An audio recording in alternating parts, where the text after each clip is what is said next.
Hey guys, welcome back to Reality Check. This week I got to sit down with Dr. Adele Weiner.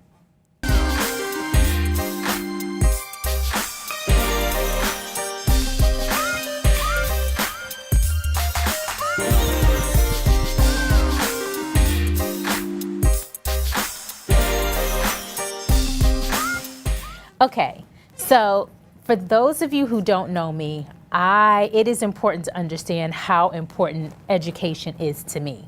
I haven't always thought that way, but being that I am 5 years in with school, about to graduate with my master's, it is definitely one of the main turning points of my life to go back and to continue my education. I was so gifted with just professors who just loved to share and had a wealth of knowledge. And today I got to sit down and talk to Dr. Adele Weiner and just get her perspective on adult education, purpose-centered education, and where she thinks my old school, Metropolitan College of New York, MCNY, is heading in the future. So sit back, stay tuned. Oh gosh, we talk normal. This is like odd to have to like start somewhere. Just a brief history on Audrey Cohen College and now Metropolitan College of New York. Okay. The college was founded in 1964 as a demonstration project of the war on poverty. It was grant funded, and at that time it was called the Women's Talent Corps. The goal was to get women off of welfare, and so they had a federal grant. In fact, students were paid to do their internships in those years. It was all grant funded. And so the college started, and the first group of students, or the first groups of students, were in the human services. They were being trained as paraprofessionals in places like schools and social work agencies and law offices and the courts and those as paraprofessionals. Okay. Okay, and over time, the school expanded, and at some point we added other programs in business. The school is still focused on non-traditional adult students, and at that time, then the college was first called the College for Human Services. It was then called Audrey Cohen College for a while. And then once they added the business programs, it became Metropolitan College of New York. And our school, the School for Human Services, then took the historic name of the Audrey Cohen School for Human Services and Education to honor our founder. Okay. So why purpose-centered education? What would be the purpose of purpose-centered education? And for someone who doesn't know what that is, what is purpose-centered education? Yeah, I was going to say, maybe I should start with that. What is purpose? Purpose-centered education is a model that for each semester there is a purpose, a theme that students study. So unlike traditional undergraduate colleges that kind of look like a Chinese menu of courses, you take this many social science courses, this many English courses, whatever. The curriculum here is focused on a purpose. So, for example, the first semester, which would be the equivalent of the first semester freshman year, Right. would be, here it's on self-assessment. So all the courses focus on self-assessment.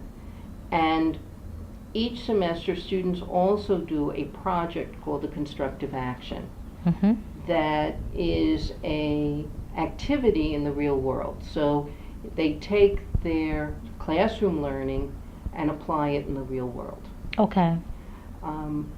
And for adult students, purpose-centered learning is very important because adult students want to know why they're learning something. Right. And if it makes sense why they're learning it, they'll learn it and they'll use it. And this program also recognizes that adult students don't come to school not knowing anything. While they may not necessarily have book learning, they have life experience learning. You took a class with me Yes, I did. in Introduction to Human Services, and we talk about the welfare system, and Right. often in that class students bring in their experiences in trying to deal with the welfare system, how it works according to what we've studied historically, how Right. it doesn't work, what's missing, and so they bring that very rich learning into the classroom, and then their projects then reflect that. Okay. Do you now just a question about purpose-centered education? Do you think, in your personal opinion, if students graduating from high school had purpose-centered education, they would have more of an understanding what education would even mean to them in the first place? Like, why it's great for, I think it's great for all adults and adolescents. But to start it as an adult, there's so many years that have gone by that people have made choices not even understanding their purpose. So would you recommend maybe starting a purpose-centered education for young adults or someone younger? Interestingly enough, in the history of the college, they had the schools project that actually had purpose-centered education in elementary schools. Wow. That would And be awesome. It ended before I came here, but they did try to, and they had a couple of schools that were doing purpose-centered education, both I think here in New York and even in California. Okay. Interesting, we are now beginning because many traditional colleges are moving more toward a purpose-centered model right now, instead of this Chinese menu of take any classes you want. They're also talking about pathways in things like common curriculum, because common curriculum in traditional schools, again, could have 60, 100 classes in it. So they're beginning to talk about a pathway. So if you want to be a psych major as an undergraduate, these are really the courses you should take, as opposed to, you know, other courses that might be better for somebody who's a biology major, Right. or, you know, a history major. So pathways, but again, the notion of a purpose from purpose-centered education is gaining some traction, and some large schools are actually going back. They're not necessarily recognizing us as the model, Okay. but they're focusing on going back to purpose education for traditional college-age students. And next year, starting in the fall, we may actually have a cohort of traditional college-age students coming here. Nice. No, So I we're think gonna that would look- be awesome. We're going to look and see, you know, we're getting ready for them to see I how many see ways- there are changes happening.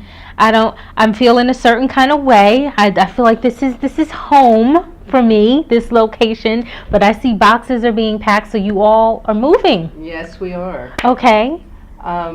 We're moving to 60 West Street downtown. We've Okay. actually bought 3.5 floors Mm. of a commercial condominium. Non-commercial, not-for-profit condominium. I take that back. It's a Okay. not-for-profit condominium. Okay. And there'll be other social agencies in the building, like the Grace Institute Okay. and the China Institute, and a couple of others. Okay.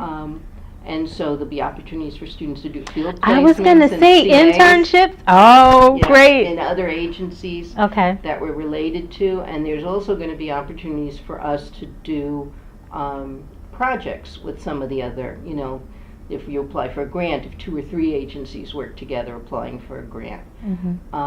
We're also going to be moving in the Bronx sometime this summer. There's another location in the Bronx. In the Bronx. Okay. And we've also done the same thing. We've purchased into, in that case, it's a commercial condominium, and we've purchased an entire top floor and part of the first floor. It's going to be exciting because we're building from scratch, or we're part of the building from scratch. Okay. And so we could make the building meet our requirements for students. Oh, awesome. It's going to be awesome. So, a little background on you. How did you get here, and how did you get to Human Services? Now, we've spoken behind the scenes, so I know your history. For those who don't know, like, why are you so passionate? I remember having a conversation with you, and I'm like, yeah, I'm going to be a clinician, and, you know, don't you want to, like, it's so easy to talk to you. Don't you want to help people? And you're like, no, I love research. So, why human services? How did you get here? And why research? Okay. Human services was a natural for me. I'm a trained social worker. Okay. But my mother helped to set up one of the first Head Start programs in the country. And so as a kid, I wasn't a kid, I was in junior high school, I could go after school and hang out and help her with the, in the program. Okay. And I always knew that I wanted, interestingly enough, I wanted psychology my undergraduate degree is psychology and it's experimental, so it's research. Okay. And in those years, they actually didn't teach clinical psychology at all at the undergraduate level. It was only theoretical research kinds of things. But when I went for my master's degree, I had to make a decision about whether I was going for a PhD, which would take 6 years, 8 years, however long, or I could get a master's in social work and start to work in 2 years with a license. Okay. Or it was a certification in those years. So I decided, since I was getting married, I was going to go and get a social work degree. Okay. It was quicker. Okay. I actually took the licensing exam the day before I got married. That's Wow. when it was scheduled, because it wasn't online. You used to go and sit in a big gym somewhere at one of the colleges, 600 people taking the licensing exam. Okay. So you just a ball of nerves just all around. I wasn't. I don't know which I was more nervous about. Getting married or getting wow. taking the exam. And I knew right away that I wanted to go into teaching because, I was working as a director of social services in a nursing home, and I could touch the lives of, say, 100 people or 120 people in a year. But if I could become a teacher, and even if I just got 3 people that graduated a year that understood, my philosophy and how to be a social worker, then that multiplied me times 3. Yeah. So that's why I went into teaching. And yes, I do still prefer research For over research. therapy. Oh my goodness. But I've done interesting research. I've done research with a community-based organization in New York City.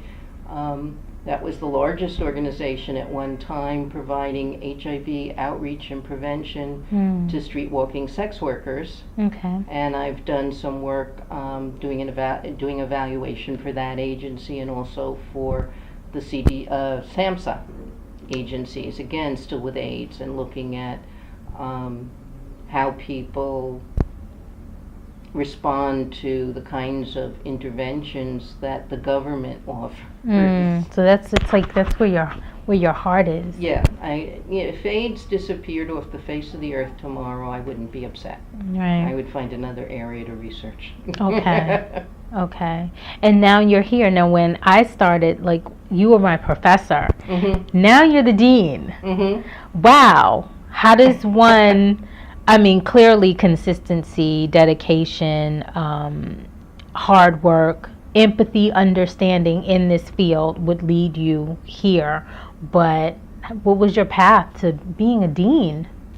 I was a dean before I came here. Oh, okay. She's schooling me now. Yeah. I didn't know this. Yeah, I was at the Wertzweiler School of Social Work, and I was the associate dean for about 14 years. Okay. And I had decided at that point I wanted to go back to teaching. I really had had enough of the dean stuff and the politics and all that nonsense. So I came here, and I was perfectly happy being a professor. I absolutely did not want to be the dean. Oh. And then I got roped into it. So what's in the future for Metropolitan College? Aside from the move, what about maybe some new courses coming up? I'm going to be selfish here, implementing a doctoral program that people can come back and apply for. But no, what's new for the college that people would be interested in? At this point in time, we, in Human Services, we're actually doing an entire review of the curriculum. Okay. And trying to decide which classes we need to move around, maybe put in a different purpose, or eliminate, or change. Okay. Because life changes. Yeah. Right. And we're also looking at a couple of new programs, potentially. Looking at what students are interested in and what we can offer. So we're doing that. You know, colleges are always changing. There's always new things happening. And students are always different and have different interests. I'm looking forward to the Bronx campus opening. I will probably be spending 1 day a week up there, which I haven't. Right now, it's a very small campus, and there's like no space for anyone to be. Okay. And it's also been my first year being the dean, so I need to figure out what I'm doing. You know, when you Okay. take a new job, even though I've been a dean before, it really takes about 3 years in an academic system to own it. Okay. Because the first year you're just learning it. The second year you tweak the things that you just learned. The third year you can settle in. You can settle in. Makes sense. So it takes about 3 years. So I'm hoping the new space will have some space for me to have a desk up there and to Okay. be up there and be a presence up there 1 day a week. Mm. It involves some logistics because then there are meetings we can't schedule on days that the deans are not, here. And we're all not up there on the same day either. So we're like rotating through, so figuring out days when we're available to have meetings. But I'm very excited about the traditional college students coming through. Okay. I've had a couple of young students. They're not traditional college students, but they're 22 or 23. They're younger They're students still, yeah. for our school, and they often have issues around they're not married, they don't have children, they're not working, they're living at home with their parents. That does not that is not an issue. Those are all freedoms. Yeah. Those are glorious freedoms. They're advantages and your disadvantages, people. Right. Well, and then there's very few in terms of social life here. Okay. If you're not a mentor, right? We don't have clubs, we have some activities. Right. And so trying to figure out now how to meet the needs of a more traditional college group in terms of things like some activities. I think, maybe a human service club of some sort that goes out and, has an activity or semester of some sort where they work together. Well, that would be awesome. And I remember in the mentor's office, one of my fellow students, basically her project was giving to the homeless, and we literally helped her on one of her CAs going out to like the Bowery Mission and like different homeless shelters, meeting people on the street in the winter and giving out blankets. But that was her project. Right. But in terms of like putting events and maybe charitable events would be great. The students went out, and as a group, many of the mentors participated after Hurricane Sandy, and they went out, and now a whole bunch of them are down at the Red Cross doing internships. Oh, nice. But they went out and they distributed food and blankets and different kinds of things. Okay. And, figuring out what the mission of the school is, and again, students in New York City schools often have a project they're supposed to do in their senior year. They're supposed to do a social justice, social action project. So it won't be so strange to them. And it also won't be so overwhelming when they go to do an internship and they do a project on their own. If they've worked already with a few people, they've networked a little, they've made some connections. Right. Because what you said is important, that you helped other people do their CAs. Yeah. Oh, what I learned here was building relationships and helping others helped me. And I indirectly, I think that's the point of a purpose, period. Like your purpose is to have a purpose. And what's more purposeful than being, a help to someone else? So I definitely got it here. I got it here because I had no choice. It's like you sink or swim, and your lifelines, the relationships that you build are your lifelines. And so it just helped me understand, and in my days of confusion, others like helping me understand, well, why are you doing this? How are you going to get it done?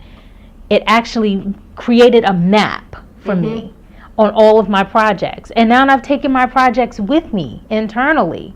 And I take purpose into education with me. So no, definitely the relationships was a big deal here. Mhm. So two questions before we end. Well, what do you see for the college itself for the future? What is, if you had to create a new mission or a personal mission from yourself for the college, what would it be? That's an interesting question, because I think my personal mission and the college mission in terms of social justice are very consistent. Okay. I think teaching here, for me, is the perfect mix of social work and education, Okay. because it's not like teaching students that have no understanding what social justice is. You know that in our classes we can have hot policy discussions, and Right. and in many schools policy is like the next to research is the least favorite class Right.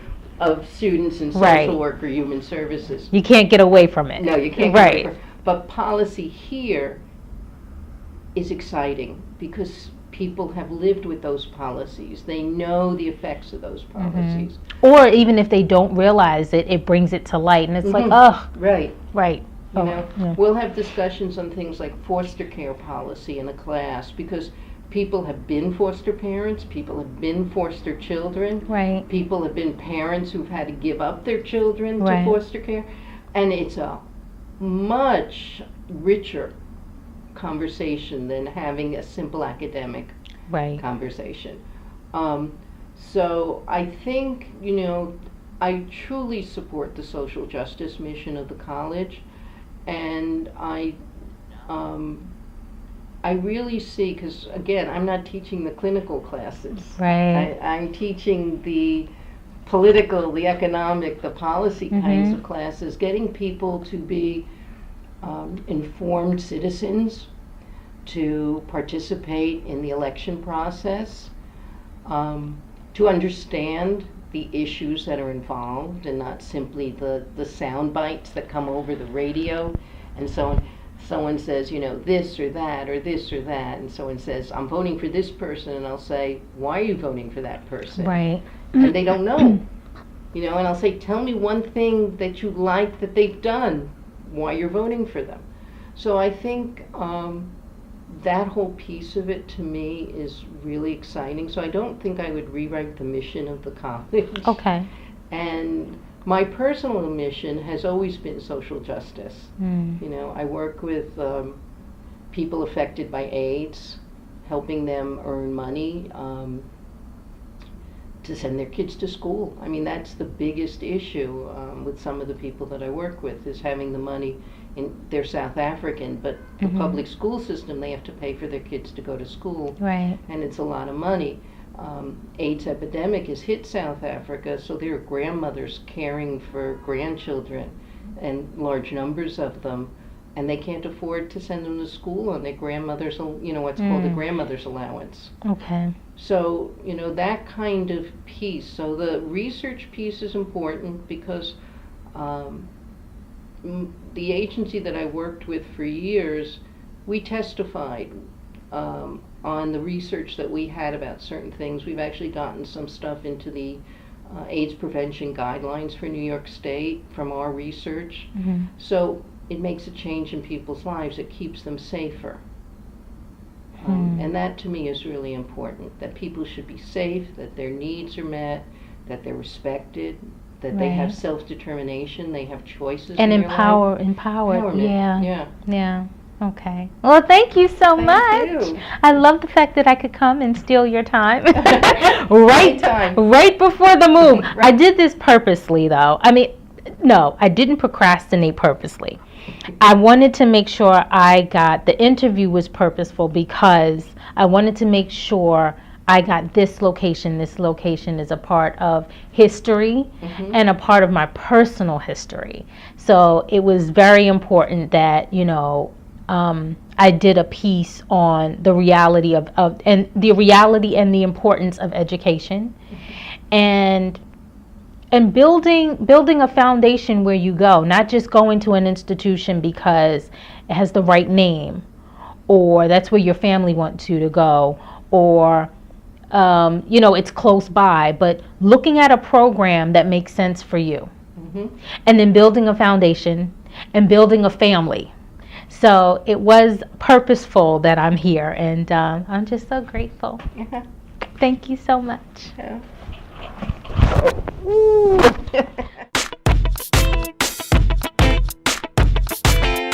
Hey guys, okay, so you know what time it is. It's Ask Indy. But this week, I wanted to do something a bit different. I wanted to discuss the importance of questions. Now, for those of you who don't know, I have a book coming out. It's called Why Ask? Because in love, boop, happens. But today, I wanted to talk about the importance of asking questions generally, just from a life perspective. You know, when we're about to embark on a new turning point, that being said, a new job, a new relationship, a marriage, a move into a new location, a new home, choosing whether or not to go to school and what school to take. It's so important to have all of the right questions so you have a wealth of information.